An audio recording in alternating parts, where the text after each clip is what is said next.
Então, esse ambiente é um ambiente da Mostra Casa Nova, que é uma mostra de decoração aqui de Florianópolis, Santa Catarina. Vocês acreditam que esse espaço aqui é a garagem do shopping?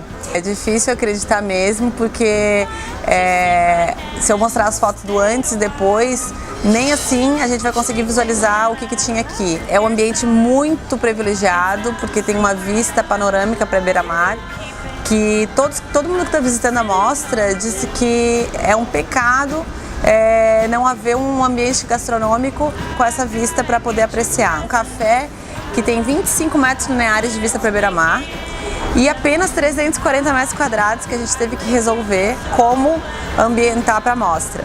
Ele tinha um espaço para atender aos visitantes do shopping e um espaço maior para atender o pessoal da própria mostra, né? Como é que eu fui bolando essa ideia? Eu queria um espaço comercial com áreas residenciais, que as pessoas pudessem se sentir em casa, remeter, enxergar isso na sua residência.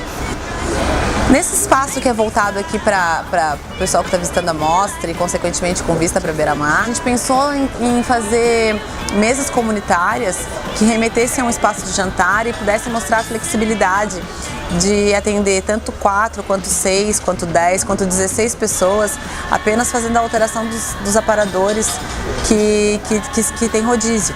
E o coração do café, que é onde rola toda a parte operacional, ele remete a um espaço gourmet. A pessoa consegue visualizar isso com facilidade em casa.